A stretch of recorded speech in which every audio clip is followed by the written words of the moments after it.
સુરત શહેરના વરાછા વિસ્તારમાં આવેલા એક નાનકડા મકાનની બહાર ધોધમાર વરસાદ વરસી રહ્યો હતો, પરંતુ તે ઘરની અંદર એક અલગ જ પ્રકારની નીરવ શાંતિ છવાયેલી હતી. દિવાલ પર લટકતી જૂની ઘડિયાળના કાંટા જાણે સમયના ધબકારા માપી રહ્યા હતા, અને તેના ટીક ટીકના અવાજ સિવાય બીજો કોઈ ખડખડાટ નહોતો. બરાબર રાતના 3 વાગ્યાનો સમય હતો. ત્યાં જ અચાનક કેશુભાઈ શાહની આંખ ખુલી ગઈ.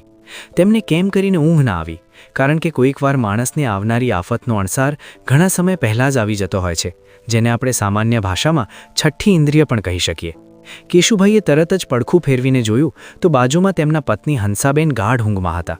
તેમણે ધીમેથી પથારીમાંથી ઉઠીને પાણીનો ગ્લાસ ભર્યો, અને જેવો ગ્લાસ હોઠે લગાડવા જતા હતા કે તરત જ ઓરડાના ખૂણામાં રાખેલો મોબાઈલ ફોન કંપવા લાગ્યો. આટલી રાત્રે કોણ ફોન કરતું હશે, તે વિચારથી તેમના હાથ ધ્રુજી ગયા, અને સ્ક્રીન પર નામ ઝબક્યું, દીકરી પાયલ. પાયલનો ફોન જોઈને કેશુભાઈના ચહેરા પર એક ક્ષણ માટે હળવું સ્મિત આવ્યું, પણ પછી તરત જ ચિંતાની રેખાઓ ઊંડી ગઈ, કારણ કે અમેરિકામાં હજુ તો સાંજ પડી હશે, પરંતુ પાયલ ક્યારેય આ સમયે ફોન નથી કરતી. તેના મનમાં થયું કે નક્કી કંઈક અણધાર્યું બન્યું છે. હેલો દીકરા, બોલ, શું થયું? કેશુભાઈએ ધ્રુજતા અવાજે ફોન ઉપાડ્યો, અને સામે છેડેથી કોઈ પણ પ્રકારનો અવાજ નહોતો આવતો. એવી ભયાનક શાંતિ, જાણે કોઈ મોટા તોફાનની પૂર્વ સૂચના આપી રહી હોય. પાયલ બેટા, તું બોલ તો ખરી, શું થયું તને? તું મજામાં છે ને? કેશુભાઈનો અવાજ હવે થોડો ઊંચો થયો, જેથી હંસાબેન પણ ઊંઘમાંથી જાગી ગયા. કોણ છે આટલી રાત્રે? હંસાબેને આળસ મરડીને પૂછ્યું. પાયલ છે, પણ કંઈ બોલતી નથી. કેશુભાઈએ હાથના ઇશારા કર્યા. ત્યાં જ સામે છેડેથી એક ઊંડો નિઃશ્વાસ સંભળાયો, જાણે કોઈ પોતાની જાતને કાબૂમાં લેવાનો પ્રયાસ કરી રહ્યો હોય, અને ત્યારબાદ એક એવો તૂટેલો, થાકી ગયેલો અને સંપૂર્ણપણે હારી ગયેલો અવાજ સંભળાયો. પપ્પા. ફક્ત 2 જ શબ્દો હતા, પણ તે 2 શબ્દોમાં એટલી પીડા ભરેલી હતી કે કેશુભાઈનું હૃદય વલોવાઈ ગયું. આ તે જ અવાજ હતો જે નાનપણમાં જ્યારે પાયલ સાયકલ પરથી પડી જતી ત્યારે નીકળતો, પણ આ જખમ શરીર પર નહોતો, આત્મા પર હતો. હા દીકરા, હું સાંભળું છું, તું ખુલીને બોલ, શું થયું છે? આદિત્ય ક્યાં છે? કેશુભાઈએ ચિંતાભર્યા સ્વરે પૂછ્યું. પપ્પા, મારે સુરત પાછું આવી જવું છે, પાયલ ડુસકા ભરતા ભરતા બોલી રહી હતી. આ સાંભળીને કેશુભાઈ અને હંસાબેન બંને સ્તબ્ધ થઈ ગયા. 3 વર્ષ પહેલાં પાયલના લગ્ન થયા હતા, અને તેણે આ 3 વર્ષમાં ક્યારેય કોઈ ફરિયાદ નહોતી કરી, હંમેશા હસતા ચહેરે વાતો કરતી. તો આજે અચાનક આ શું થઈ ગયું? દીકરા, તું જરાય ચિંતા ના કરીશ, હું તારા માટે કાલે સવારે જ ટિકિટ બુક કરાવી દઈશ. તું તરત જ અહીં આવી જજે. પણ મને થોડું તો કહે કે આખરે બન્યું શું છે? કેશુભાઈએ હિંમત આપતા કહ્યું. કાલે આવવામાં ઘણું મોડું થઈ જશે પપ્પા. હું તો હમણાં જ નીકળી જાઉં એમ છે, પણ અહીંથી નીકળવું એટલું સહેલું નથી. પાયલનો અવાજ હવે વધુ નબળો પડતો જતો હતો. પપ્પા, મમ્મીને કહેજો કે હું તેમને ખૂબ ચાહું છું, અને તેમણે મારા માટે કદી રડવું નહીં. આ શું ભૂલે છે પાયલ? તને શું થઈ ગયું છે? તું આવી વાતો કેમ કરે છે? મને આદિત્ય સાથે વાત કરાવ. કેશુભાઈ હવે બૂમો પાડી ઉઠ્યા. એ અહીં નથી પપ્પા, કોઈ નથી અહીં. હું સાવ એકલી જ છું, ખૂબ એકલી. પાયલના શબ્દો સાંભળીને કેશુભાઈના મનમાં ભયનો મહાસાગર ઉછળવા લાગ્યો. અચાનક ફોનમાં કોઈ કાચ તૂટવાનો ભયાનક અવાજ આવ્યો, જાણે કોઈ દરવાજો જોરથી પછાડવામાં આવ્યો હોય, અથવા કોઈ ભારે વસ્તુ પછાડવામાં આવી હોય. પાયલ, સાંભળે છે મને? કેશુભાઈએ બૂમ પાડી, પણ સામે છેડેથી એક ચીજ સંઘળાઈ જે અધવચ્ચે જ દબાઈ ગઈ, અને ત્યારબાદ ફોન કપાઈ ગયો. કેશુભાઈના હાથમાંથી મોબાઈલ સરકીને જમીન પર પડ્યો. હંસાબેન તો પથ્થરની મૂર્તિ સમાન બનીને તાકી જ રહ્યા હતા. બહાર વરસાદનો અવાજ હવે વધુ ડરામણો લાગવા માંડ્યો. તે રાત્રે સુરતના તે ઘરમાં વીજળીની રોશની તો હતી, પણ કેશુભાઈ અને હંસાબેનની દુનિયામાં સંપૂર્ણ અંધકાર છવાઈ ગયો હતો. તેમણે તરત જ ફરી ફોન કર્યો, પણ નેટવર્ક નહોતું. ફરી પ્રયત્ન કર્યો તો ફોન સ્વિચ ઓફ હોવાનો સંદેશો આવ્યો. કેશુભાઈએ હંસાબેન સામે જોયું. હંસાબેનની આંખોમાંથી આંસુ નહોતા આવતા, પણ તેમનો ચહેરો કહી રહ્યો હતો કે એક માતા તરીકે તેમને કોઈક અમંગળ ઘટનાનો અહેસાસ થઈ ગયો છે. કેશુ, મારી દીકરીને કોણે આ દિવસ બતાવ્યા? હંસાબેન માંડ બોલી શક્યા. કેશુભાઈએ આદિત્યને ફોન કર્યો, પણ ઘણી રિંગ વાગીને પૂરી થઈ ગઈ. કોઈએ ફોન ઉપાડ્યો નહીં. આખી રાત બંનેએ ફોન લગાવવાનું ચાલુ રાખ્યું, પણ કોઈ સફળતા ન મળી. ઘડિયાળના કાંટા તો ફરતા રહ્યા, પણ તેમના માટે સમય સ્થિર થઈ ગયો હતો. તે છેલ્લા શબ્દો હતા, પપ્પા, મારે ઘરે પાછું આવવું છે, જે તેમના કાનમાં વાગતા રહ્યા. આખરે સવાર પડી ત્યારે આદિત્યનો ફોન આવ્યો. પપ્પા, તમે બિલકુલ ચિંતા ના કરશો. ગઈકાલે રાત્રે મારે અને પાયલને થોડી નાની એવી દલીલ થઈ ગઈ હતી, બસ એટલે તેણે તમને ફોન કરી દીધો હશે. હવે બધું બરાબર છે, તમે કોઈ ટેન્શન ના લો. આદિત્યની વાત સાંભળીને કેશુભાઈના મનમાં શંકાના વાદળો વધુ ઘેરા બન્યા, કારણ કે થોડીવાર પહેલાં પાયલના અવાજમાં જે ભય હતો, અને હવે આદિત્ય જે શાંતિથી વાત કરી રહ્યો હતો, તે બંને વચ્ચે જમીન આસમાનનું અંતર હતું. સવારનો પહોર વધુ ગંભીર બન્યો. જ્યારે કેશુભાઈએ અરીસામાં પોતાને જોયા તો લાગ્યું કે જાણે એક જ રાતમાં તેમના વાળ સફેદ થઈ ગયા છે. તેમણે તરત જ પાસપોર્ટ અને જરૂરી કાગળો કાઢવાનું શરૂ કર્યું. હંસા, તૈયાર થઈ જા, આપણે આજે જ અમેરિકા જઈ રહ્યા છીએ. મારાથી અહીં બેસી રહેવાતું નથી. કેશુભાઈના શબ્દોમાં દ્રઢ નિશ્ચય હતો. તેમના મનમાં વિચારોનું વમળ ચાલતું હતું. તેમની નજર દિવાલ પર લગાવેલા લગ્નના ફોટા પર પડી, જેમાં પાયલ અને આદિત્ય ખૂબ ખુશ દેખાતા હતા. આજથી 3 વર્ષ પહેલાં સુરતનું તે ઘર શરણાઈના મધુર સ્વરોથી ગુંજી ઉઠ્યું હતું. કેશુભાઈના આંગણે માંડવો રોપાયો ત્યારે આખા મહોલ્લામાં ખુશીનો માહોલ હતો, કારણ કે તેમની એકમાત્ર લાડકોડમાં ઉછરેલી દીકરી પાયલ હવે અમેરિકા જઈ રહી હતી. કેશુભાઈ, તમારું તો નસીબ ચમકી ગયું. જમાઈ તો સીધા ન્યૂયોર્કમાં સેટલ છે. પાયલ તો મોજ કરશે. પાડોશીઓ અને સગા સંબંધીઓ આવી વાતો કરતા ત્યારે કેશુભાઈની છાતી ગર્વથી ફૂલી જતી. આદિત્ય દેખાવે સુંદર, ભણવામાં હોશિયાર અને અમેરિકાની જાણીતી કંપનીમાં સારા હોદ્દા પર કામ કરતો હતો. જ્યારે તેની માંગણી આવી ત્યારે કેશુભાઈએ બીજી કોઈ તપાસ કરવી જરૂરી નહોતી સમજી. ફક્ત એટલું જ કે છોકરો વિદેશમાં છે તે જ મોટી વાત હતી. હંસાબેનને થોડી ચિંતા હતી કે દીકરી આટલે દૂર ચાલી જશે, પણ આદિત્યની મીઠી વાતોએ અને તેના માતા પિતાના આશ્વાસને તેમની ચિંતા દૂર કરી દીધી હતી. પાયલ પણ ખુશીમાં આકાશે ઉડતી હતી. 23 વર્ષની ઉંમરમાં કોને એવી આશા ન હોય કે તેનું જીવન સુખી બને? તેણે ન્યૂયોર્કના ફોટા જોયા હતા. ઊંચી ઇમારતો, સુંદર પાર્ક, બરફથી ઢંકાયેલા રસ્તા. તેને લાગતું હતું કે સુરતની ગલીઓમાંથી તે સીધી સ્વર્ગની સફરે જઈ રહી છે. આદિત્ય સાથેની વિડીયો કોલ પરની વાતચીતમાં તેને એક આદર્શ પતિ દેખાતો હતો. આદિત્ય ખૂબ સમજદારીથી વાતો કરતો અને પાયલ તેને પ્રેમ સમજી બેઠી હતી. લગ્નની તૈયારીઓમાં કેશુભાઈએ પોતાની આખી જીવનભરની કમાણી લગાવી દીધી. મારી દીકરીને કોઈ વસ્તુની કમી ના રહેવી જોઈએ, આ વિચારથી તેમણે બેંકમાંથી લોન પણ લઈ લીધી હતી. સોનાના દાગીના, કપડાં, ઘરવખરીનો સામાન બધું જ શ્રેષ્ઠમાં શ્રેષ્ઠ ખરીદ્યું. લગ્નનો દિવસ આવ્યો અને મંડપમાં ફેરા ફરતી વખતે પાયલની આંખોમાં સપનાની ચમક હતી, જ્યારે કેશુભાઈની આંખોમાં વિદાયની ભીનાશ છલકાતી હતી. કન્યાદાન વખતે કેશુભાઈએ આદિત્યના હાથમાં પાયલનો હાથ મૂકતા ભીના સ્વરે કહ્યું હતું, આદિત્ય દીકરા, અમારી મોંઘી મૂડી છે. ફૂલની જેમ સાચવી છે મેં એને. હવે તારા હાથમાં સોંપું છું. 7 સમંદર પાર મોકલું છું તારા ભરોસે. એની આંખોમાં ક્યારે આંસુ ના આવવા દેતો. આદિત્ય તે વખતે ગંભીરતાથી માથું હલાવીને કહ્યું હતું, પપ્પા, તમે નિશ્ચિંત રહો. પાયલ ત્યાં રાણી બનીને રહેશે.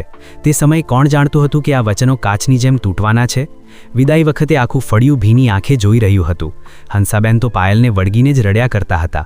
પાયલ આંસુ સારતી ગાડીમાં બેઠી ત્યારે તેને પહેલીવાર સમજાયું કે વિદેશ જવાના ઉત્સાહ કરતાં પોતાના લોકોને છોડવાનું દુઃખ કેટલું ભારે હોય છે. પણ બાજુમાં બેઠેલા આદિત્યએ તેનો હાથ દબાવીને હિંમત આપી. લગ્ન પછીના 15 દિવસ તો પવનની જેમ વીતી ગયા અને વિઝા આવી ગયા. ટિકિટ બુક થઈ ગઈ. હવે સામાન ભરવાનો વારો હતો. હંસાબેન અને પાયલે સાથે મળીને બેગ ભરવાનું શરૂ કર્યું. બેટા, આ મારા હાથનું અથાણું છે. આ તારા ભાવતા ગાંઠિયા, આ શીંગદાણા, બધું સાથે રાખજે. હંસાબેન એક પછી એક ડબ્બા ભરતા ગયા. મમ્મી, ત્યાં તો બધું મળી જશે. આટલું બધું શું કામ ભરો છો? પાયલે કહ્યું. ત્યાં મળે એ બજારનું. આ માના હાથનું છે. જ્યારે ઘર યાદ આવે ત્યારે ખાઈ લેજે. હંસાબેને આંસુ લૂછતા કહ્યું. એરપોર્ટ જતી વખતે ટેક્સીમાં સન્નાટો હતો. કેશુભાઈ વારે વારે આદિત્ય સામે જોઈ લેતા, જાણે ખાતરી કરતા હોય કે તેમનો નિર્ણય યોગ્ય છે. અમદાવાદના આંતરરાષ્ટ્રીય એરપોર્ટ પર છેલ્લી વિદાયની ક્ષણો હતી. પપ્પા, તમારી દવા નિયમિત લેજો. મમ્મીનું ધ્યાન રાખજો. પાયલે બંનેને ભેટીને કહ્યું.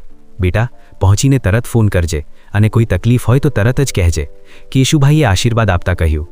આદિત્ય થોડે દૂર ઊભો ફોનમાં વ્યસ્ત હતો. તેને આ લાગણીના દૃશ્યમાં કોઈ રસ નહોતો. તેણે ઘડિયાળ જોઈને ઉતાવળ કરી. પાયલ, ચાલ હવે, મોડું થાય છે.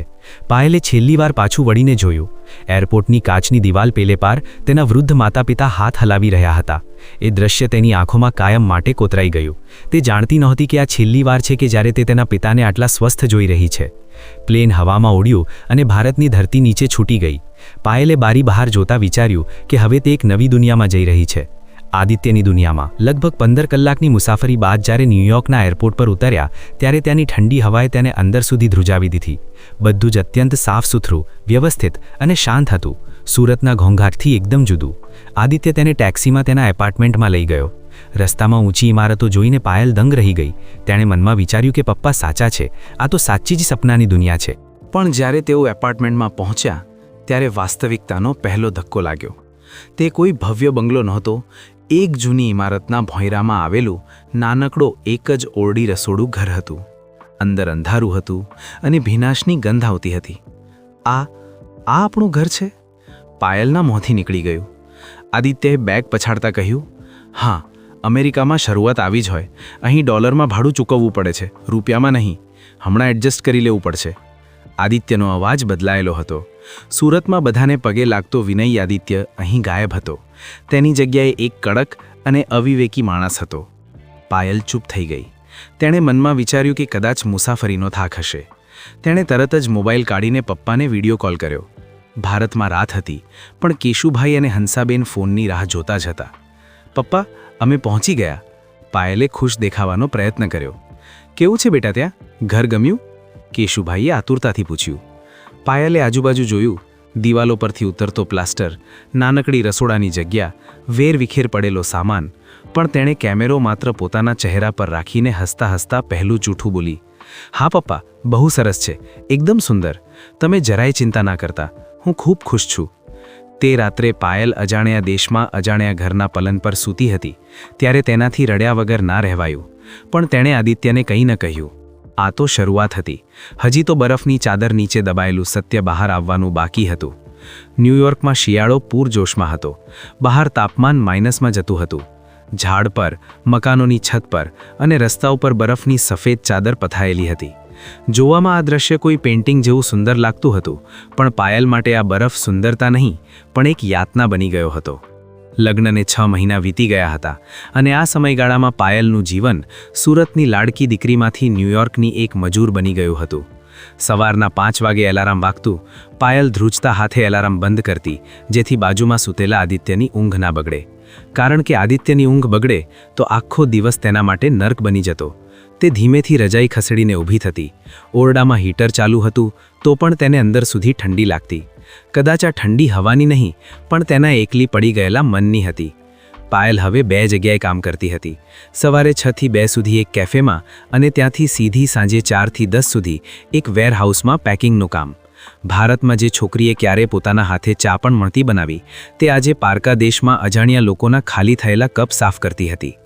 શરૂઆતના દિવસોમાં જ્યારે તે કામ પરથી પાછી આવતી ત્યારે તેના પગમાં સોજા આવી જતા.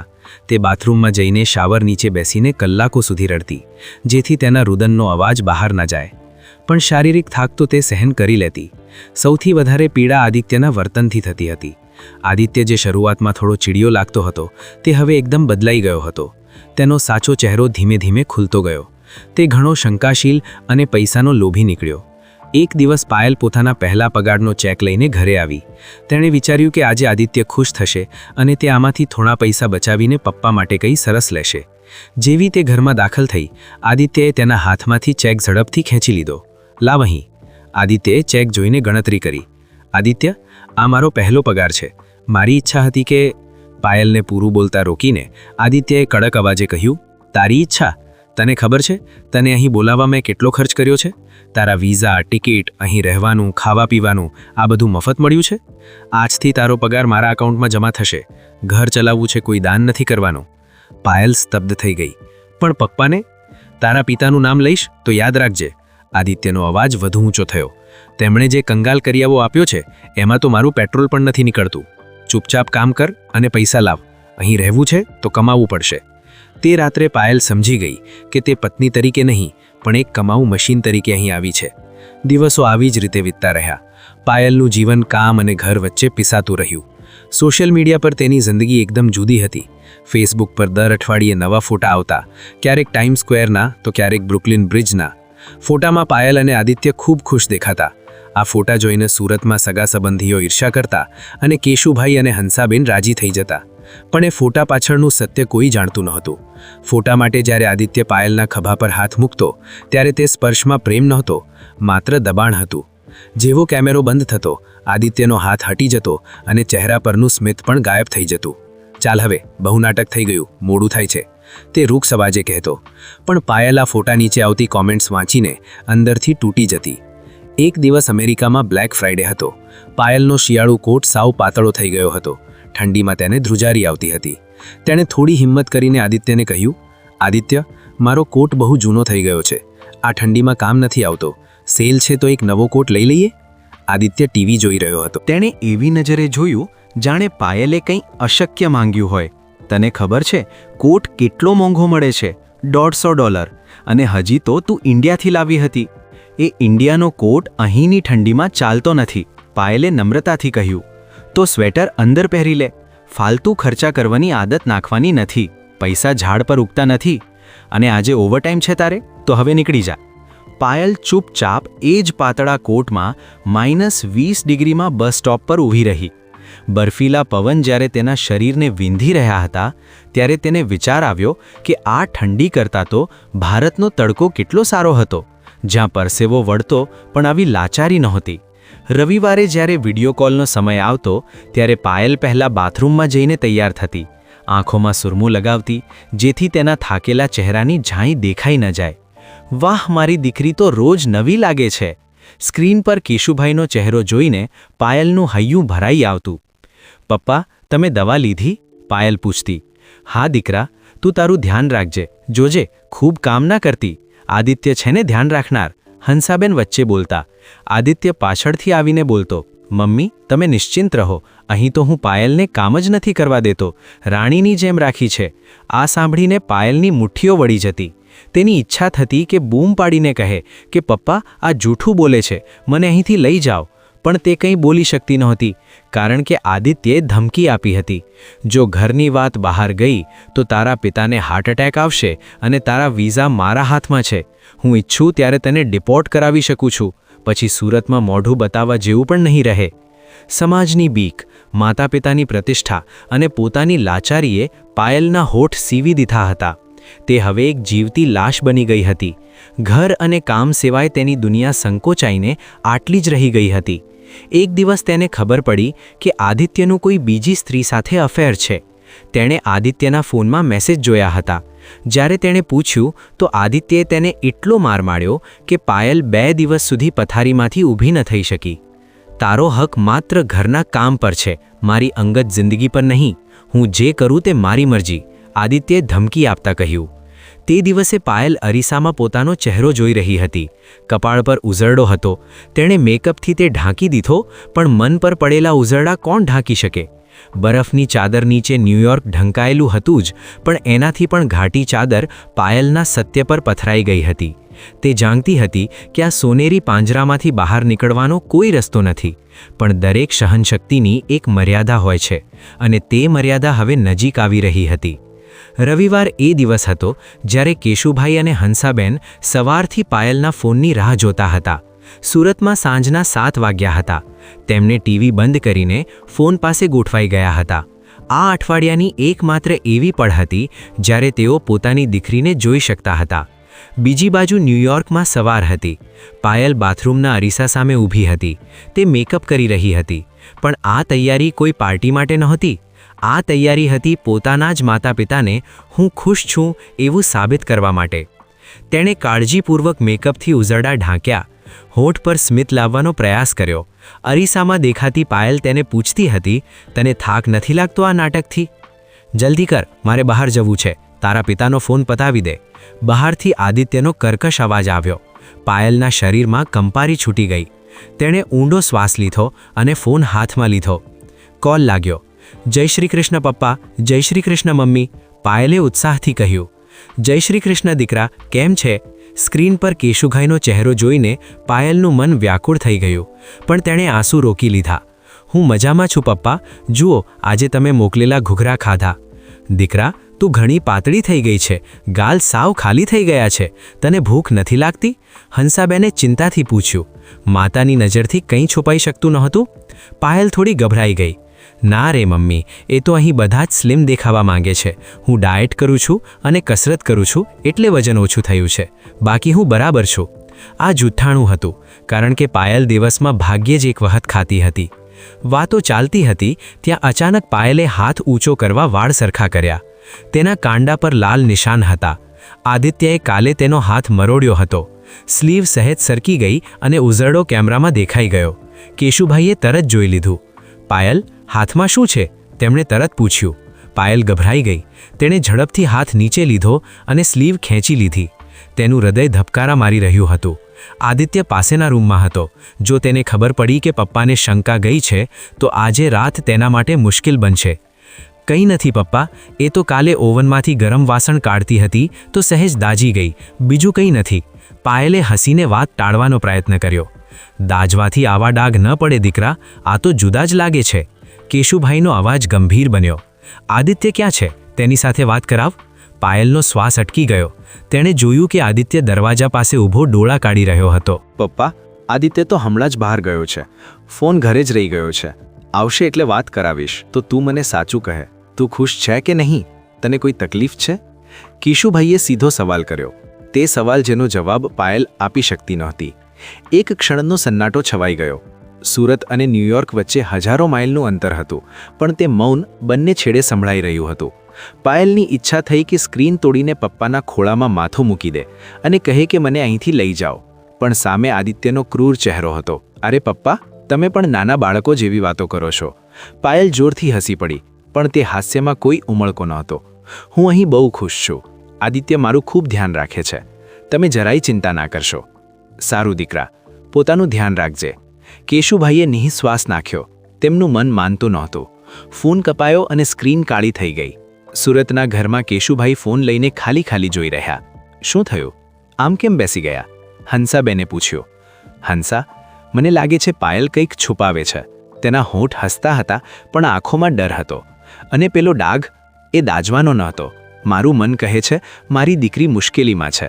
ન્યૂયોર્કમાં જેવો ફોન પૂરો થયો, પાયલ સોફા પર બેસીને જોરથી રડી પડી.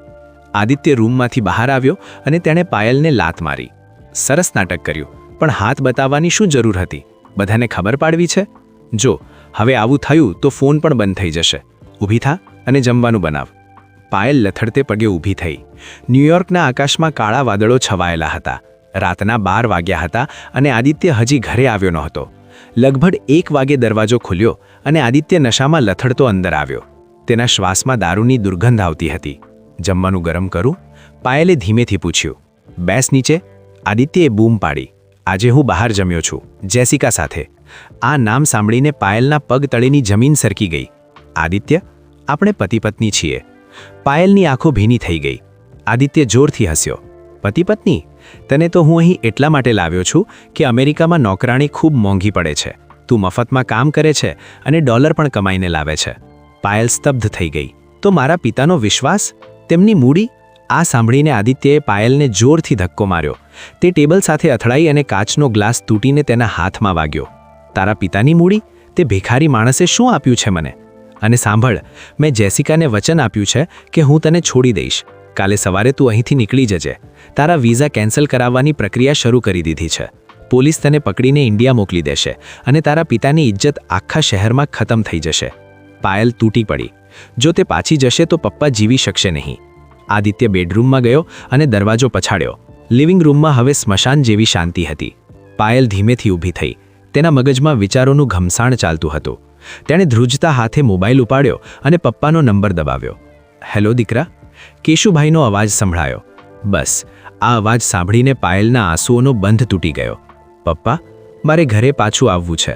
આટલું બોલતા જ પાયલ બેભાન થઈને નીચે પડી ગઈ. કેશુભાઈએ રાત્રે જ નિર્ણય કરી લીધો. સદભાગ્યે તેમની પાસે 5 વર્ષનો વિઝા હતો. તેમણે તાત્કાલિક ટિકિટ લીધી અને ન્યૂયોર્ક પહોંચી ગયા. પાયલના ઘરે પહોંચ્યા ત્યારે ત્યાં પોલીસની પીળી ટેપ લગાવેલી હતી. ઉપર રહેતા પાડોશીએ જણાવ્યું કે ગઈકાલે રાત્રે ઘણો ઝઘડો થયો હતો અને પાયલને હોસ્પિટલ લઈ ગયા છે. કેશુભાઈ હોસ્પિટલ પહોંચ્યા. આઈસીયુમાં પાયલ પડી હતી. આખા શરીરે નળીઓ અને પટ્ટીઓ હતી. ડોક્ટરે જણાવ્યું કે તેનું બ્રેઇન ડેડ થઈ ગયું છે. તે હવે ક્યારેય જાગશે નહીં. કેશુભાઈની નજર પાસે પડેલા પાયલના ફોન પર પડી. તેમાં એક વોઇસ રેકોર્ડિંગ હતું. પાયલનો અવાજ આવ્યો. પપ્પા, મને માફ કરી દેજો. મેં જૂઠું બોલ્યું છે. અહીં કોઈ સ્વર્ગ નથી. આ તો સોનાનું પાંજરું છે. તમારી પ્રતિષ્ઠા બચાવવા હું દુઃખ સહન કરતી રહી, પણ હવે નથી સહન થતું. મને લઈને આવી જાઓ. કેશુભાઈએ મોટેથી ચીસ પાડી. પોલીસે રેકોર્ડિંગમાં આદિત્યના બધા કરતૂત સાંભળીને આદિત્યની ધરપકડ કરી. કેશુભાઈએ ધ્રુજતા હાથે કાગળો પર સહી કરી અને વેન્ટિલેટર બંધ કરાવ્યું. પાયલનો આત્મા હવે મુક્ત થઈ ગયો. 3 દિવસ બાદ કેશુભાઈ એક લાકડાની પેટી લઈને સુરત પાછા ફર્યા. હંસાબેનનું રુદન સાંભળીને આખો પરિસર ભીંજાઈ ગયો.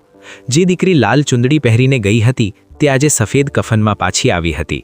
ચિતાની જ્વાળાઓ સાથે કેશુભાઈનું વિદેશનું સપનું પણ ભસ્મીભૂત થઈ ગયું. મિત્રો, જો તમે પણ માનો છો કે દીકરીનું સુખ જ સાચું સુખ છે તો આ વિડીયો લાઈક કરો અને આવી જ લાગણીસભર વાર્તાઓ માટે અમારી ચેનલ રાકેશ કનાની સ્ટોરીઝને સબસ્ક્રાઇબ જરૂર કરજો. આવજો મિત્રો. જય શ્રી કૃષ્ણ.